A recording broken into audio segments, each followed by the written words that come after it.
Welcome everyone. My name is Sean, and today we got to talk about what is going on in New York City as it relates to the police, the budget cuts, and the migration issue, because Eric Adams has proposed a 5% budget cut across the board to a bunch of different agencies, and it appears, as of right now, the agency that looks like it will be most impacted is the New York Police Department. The NYPD is going to lose a lot of officers. They're going to fall down to a dangerous level of officers that date back to a period of time which is the worst in the city's history, and we need to discuss it. But before we do, I want to say thank you to everybody who signed up over at actualjusticewarrior.com/join. Give me the money.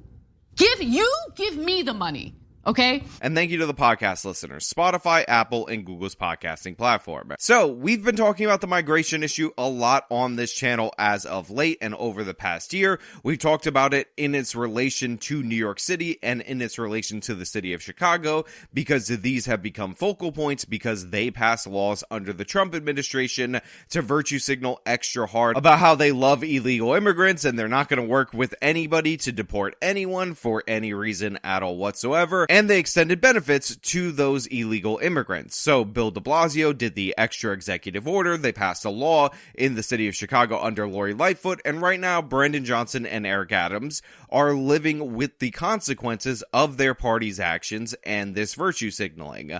On top of that, you have Abbott busing people to New York and sending people to Chicago. And more importantly, you have people requesting to go to New York and requesting to go to Chicago because the word has gotten out to these asylum fraudsters that the public benefits in New York City and in Chicago are better than they're going to get in any location. So these people come here. In Chicago, they do a little bit of tricks to put people on the streets. They are spending a lot of money on them, but it's nowhere near as bad as New York City, where they have a right to shelter. And as we've covered on this channel, they decided to shelter them in the most expensive way possible, which is in midtown hotels. And in fact, these migrants have gotten so entitled, they actually had little mini riots when they were asked to move to the shelters that were just built for them, saying that they prefer to stay in the swanky midtown hotels. Desperation and fear spilled out onto West 57th Street tonight outside the Watson Hotel. It's hypocritical to think that immigration is only for privileged countries and not for everyone. These migrants housed here since they were bused in New York City are getting on the bus again. This time we're told they're being transferred to the Brooklyn Cruise Terminal in Red Hook, where cots have been set up, except they don't want to go. Pedro Duran, originally from Venezuela, arrived in New York in mid-October. He was already bused to Brooklyn, but said it was so cold he came back to the Watson, except he is no longer welcomed here. It's not humane. This is not the way you treat human beings. They want to go back into their rooms at the Watson Hotel. This is what they think of as their home right now. This is their home right now. And even having one of their advocates advocate for them to seize the billionaires' apartments in order to give them to the migrants. Volunteer advocates argue the city should put these migrants in some of the most expensive pieces of real estate in the world. He could have easily, along with Governor Hochul, opened up all the vacant luxury apartments. We are on 57th Street right now. This is Billionaires Row. Half of the super towers on this street are empty.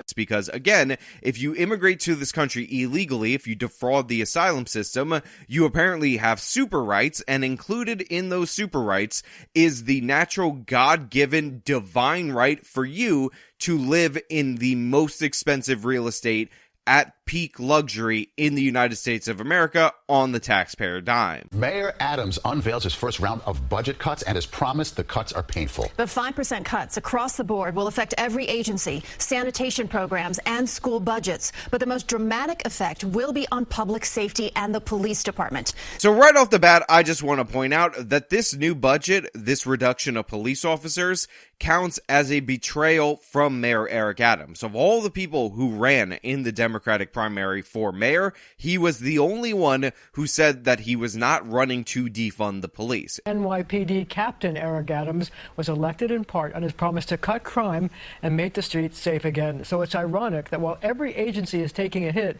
These cuts will drop the number of cops patrolling the streets, now get this, to the lowest number since the 1990s. Now, when push comes to shove, Mayor Eric Adams, in his infinite weakness, is in a budget crisis. It is caused largely, but not solely, due to the fact that all these migrants are here and taking up resources and getting all these benefits from the city of New York, but it's also due to the fact that the COVID spending that was injected into these local municipalities was priced into the New York City budget, even though New York City officials knew for a fact that they could not continue to authorize this spending after that COVID spending and that federal money ended up drying up. So there's also bad policy. But what do you do in the face of this bad policy, of this migrant crisis? You should be making precise cuts. You should be targeting those cuts to the biggest portion of the budget, which of course is the education budget. It's a total, complete, and utter waste in the city of New York. There's so much fraud,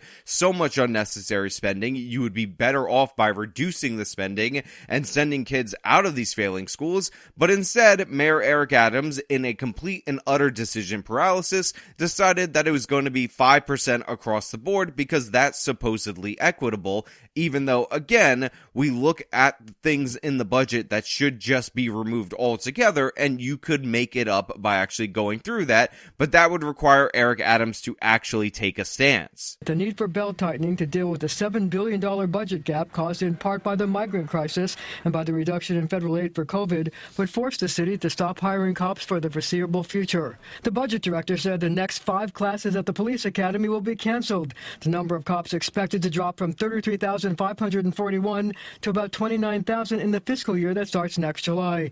He said that's the lowest number of cops since the 1990s. So they're canceling the next 5 recruitment classes for the NYPD. This is at the same time that we're seeing record increases in retirements. We've lost about 2,500 officers, I believe, this year. And now they're trying to force out 4,000 more, which will reduce us to levels that we have not seen since the 1990s. Police Benevolent Association President Patrick Hendry was stunned, saying the cuts could kill 30 years of public safety progress, telling CBS 2 in a statement, quote, "This is truly a disaster for every New Yorker who cares about safe streets.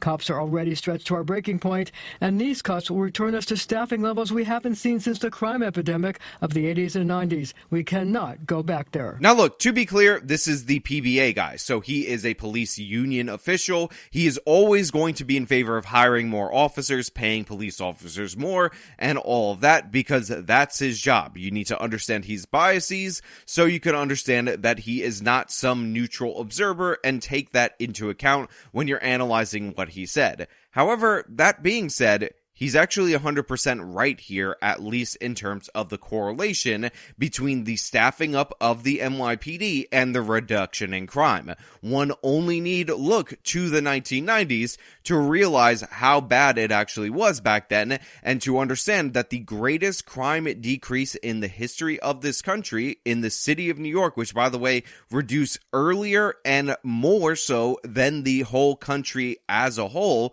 was because of the surge in police officers, was because of the implementation of data-driven policing, was because all of these different tactics that are going to fall by the wayside due to the fact that not only are you not recruiting new people, but you're losing your most seasoned investigators, your most seasoned officers, your captains, and all of that through early retirement, through just straight up retirement, because we're in that baby boomer retirement era, and through these budget cuts, because when you see the writing that is on the wall, you're going to want to get out as soon as possible. On top of that, this can completely backfire. When you short staff your police department, as we saw in the city of Los Angeles, you might actually end up paying more in your police budget for those less officers, because you're going to have to pay time and a half due to the fact that they have to work those hours, so you're paying them in overtime. So what's going to end up happening, likely based on this cuts, is that it's actually going to increase the budget deficit in the city of New York. The crime is going to go up.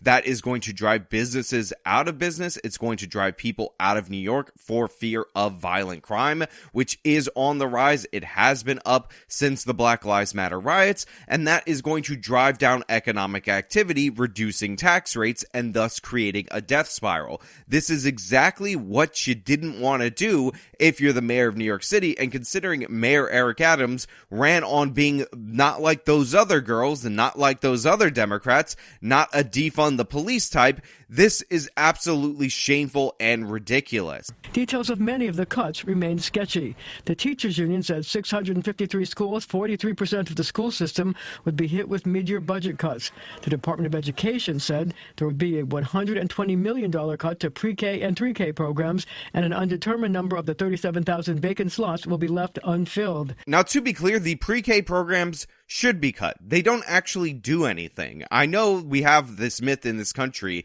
that if we just got universal pre-K on the books, education would improve dramatically in the United States of America. But the thing is, there were a couple of states that had universal pre-K for a long period of time, and what they figure out is that all the kids tend to normalize by the time they get into the third grade. So the benefits of universal pre-K are completely overstated. It is a glorified daycare, except the state is running it when they're paying for it, and it should be cut. It's a completely wasted program. The promises are through the moon, yet they never actually deliver, so that's sensible. That makes sense. There will be fewer litter baskets, a $5.5 million cut that will be felt more in the outer boroughs and residential areas. There are also cuts to sanitation programs to clean pedestrian areas, greenways, empty lots, and other areas. As far as the not cleaning up the streets, again, this is a disastrous implication. And I hate to simp for the sanitation department, I hate to simp for waste management, but the proof in the pudding is in the taste. But unfortunately, when you stop cleaning up the streets, that ain't pudding on the floor, that's something else. That also drives people out of certain areas. It also reduces foot traffic, which hurts businesses, which has downstream effects. This is regular, ordinary maintenance. And how many times on this channel have we talked about the fact that the government is never incentivized to do regular, ordinary maintenance, and that's exactly what they're cutting, which is what they should not be cutting. You gotta clean the streets. It is absolutely crucial to do so. Now, I know for a fact that the city of New York is overpaying the sanitation department. I know for a fact that the city of New York budgets tons of money to be wasted by all of these departments, because that's how these big cities work. That's how machine politics works. I understand that, but if you're going to make cuts in these new programs that didn't really do anything, that never delivered on their promises, and don't just do 5% across the board and hope for the best. Those unfilled positions in the schools, I'm sure will be fine. Don't worry about it. You don't need a 14th counselor in the public school system. Trust me, it's going to be A-okay, first class all the way. However, officers, 4,000 of them, when you're already losing officers since the Black Lives Matter riots, absolute disaster. Going back to 1990s levels of policing, with the bail laws, with people stealing like they are, it's just going to make things so much worse in the city of New York. Early retirements, all these issues are leading us to another spike in crime, and nobody should be surprised, because they're saying they're going to reduce the number of officers by over 4,000 by next year, by July. If you don't understand the disaster that is oncoming, then you're not paying attention. The city council is not going to allow for the mayor to make cuts to essential city services that New Yorkers rely on and depend on, whether that's keeping the city safe, whether that's keeping our streets clean, whether it's making sure that people's food stamps get processed. You know, these are just lifelines that we're not going to allow to be cut. Now, look, as of right now, this appears to be a proposal. The city council looks poised to push back, but considering the left-wing nature of a lot of this city council, where do you think that pushback is going to come from? You think they're going to redirect the cuts the way I explained they should be redirected? Or do you think they're going to try to take a bigger pound of flesh out of the New York Police Department? In my mind, I think they're going to prioritize the migrants. We already saw videos where these council people and state representatives were advocating for the migrants who demanded to stay in the luxury hotels rather than the shelters that were built for them, because how dare you question the God-given right of the migrants to live in buildings Billionaires Row near Central Park in Manhattan, and that's really the direction I expect this to go in. Also, one of the things that definitely doesn't give me hope is the fact that these progressives, these complete and utter buffoons, are talking about how these cuts are completely unnecessary because Mayor Eric Adams is doing this insane thing where he looks at how much he's spending on migrants this year and he tries to project out how much will be spent on migrants in the next year. And according to them, projecting what you would spend in the future is no way to do a budget, even though, according to reality, of course, that is the way to do the budget. So I can expect them to pull back these cuts in all the wrong places, maybe even increase the cuts to the NYPD. But regardless, you're already seeing officers leave the force at ever-increasing rates, and whether or not they haggle out a couple more nickels for the NYPD is not going to make those officers rematerialize. But the fact of the matter is, Eric Adams is a complete traitor. He betrayed his word during his campaign. The only reason he won is because he ran tough on crime in the Democratic Party. That's what even the Democrats wanted in New York City. This is not a Brendan Johnson situation. And immediately he decided to put through cuts in a proposal that disproportionately hurt public safety, hurt the NYPD, because in reality, in actuality, this is who Eric Adams is. Complete and utter scum. I told you from the jump, he's a Brooklyn borough president. Those guys, by their very nature, are corrupt, and he just decided that the migrants take precedent over the safety of the citizens of New York, something that I'm tired of hearing from these left-wing politicians. But hey, those are just my thoughts. Let me know your thoughts down in the comments below. If you like the video, show them by leaving a like. Subscribe for more content. Follow me on my social media. Support me via the support links in the description of this video. This has been me talking about the NYPD being cut for the migrants. Till next time.